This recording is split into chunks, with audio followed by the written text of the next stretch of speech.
Les Mille et une nuits, traduit par Antoine Galland, tome 1er. Nuit 143. Le tailleur continua de raconter au sultan de Casgar l'histoire qu'il avait commencée. « Sire, dit-il, le jeune boiteux poursuivit ainsi.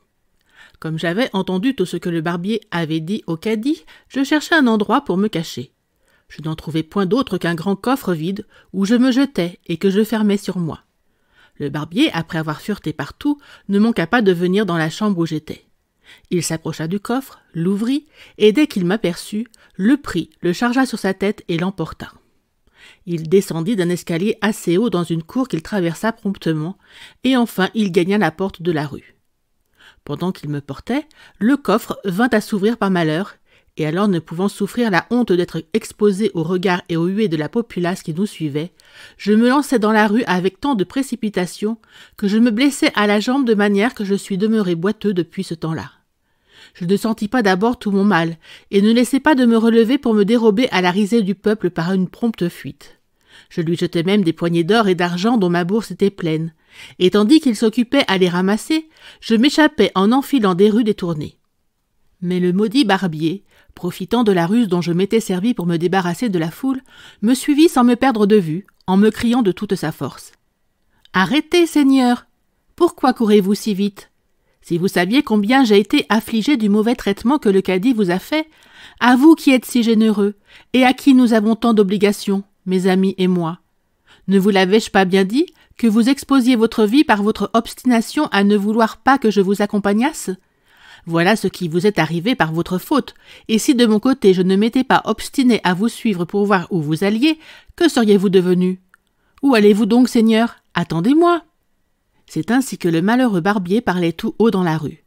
Il ne se contentait pas d'avoir causé un si grand scandale dans le quartier du cadi, il voulait encore que toute la ville en eût connaissance.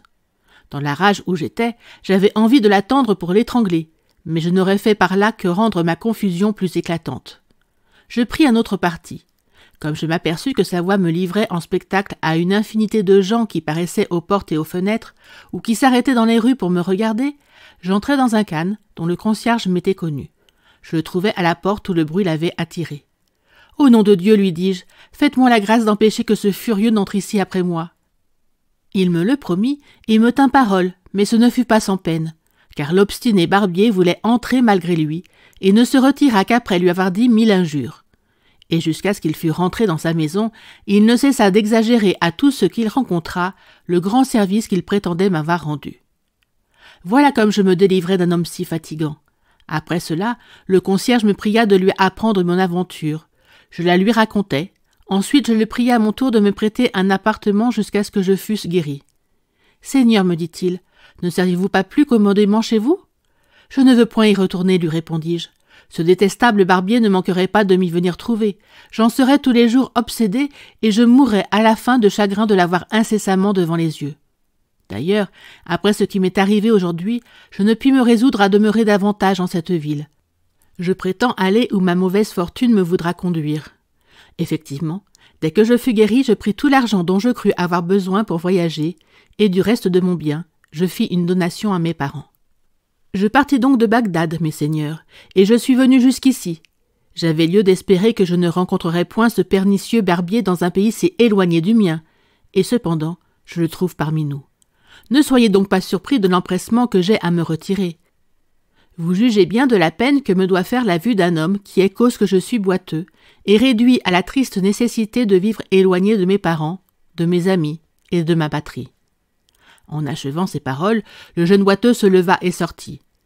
Le maître de la maison le conduisit jusqu'à la porte, en lui témoignant le déplaisir qu'il avait de lui avoir donné, quoique innocemment, un si grand sujet de mortification.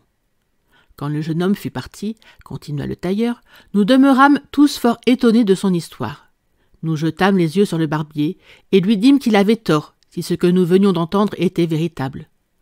« Messieurs, nous répondit-il, en levant la tête, qu'il avait toujours tenu baissée jusqu'alors. Le silence que j'ai gardé pendant que ce jeune homme vous a entretenu vous doit être un témoignage qu'il ne vous a rien avancé dont je ne demeure d'accord.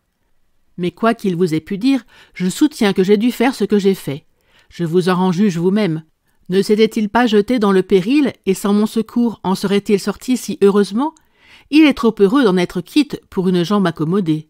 Ne me suis-je pas exposé à un plus grand danger pour le tirer d'une maison où je m'imaginais qu'on le maltraitait? A-t-il raison de se plaindre de moi et de me dire des injures si atroces? Voilà ce que l'on gagne à servir des gens ingrats. Il m'accuse d'être un babillard. C'est une pure calomnie. De 7 frères que nous étions, je suis celui qui parle le moins et qui est le plus d'esprit en partage.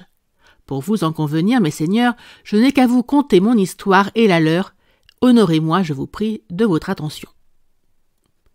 Histoire du barbier. Sous le règne du calife Mostanser Billah, poursuivit-il, prince si fameux par ses immenses libéralités envers les pauvres, 10 voleurs obsédaient les chemins des environs de Bagdad et faisaient depuis longtemps des vols et des cruautés inouïes. Le calife, averti d'un si grand désordre, fit venir le juge de police quelques jours avant la fête du Baïram et lui ordonna, sous peine de la vie, de les lui amener tous 10. Scheherazade cessa de parler en cet endroit, pour avertir le sultan des Indes que le jour commençait à paraître. Ce prince se leva, et la nuit suivante, la sultane reprit son discours de cette manière. Merci d'avoir écouté cette vidéo. Si cette vidéo vous a plu, vous pouvez vous abonner gratuitement à la chaîne Coin Livre Audio.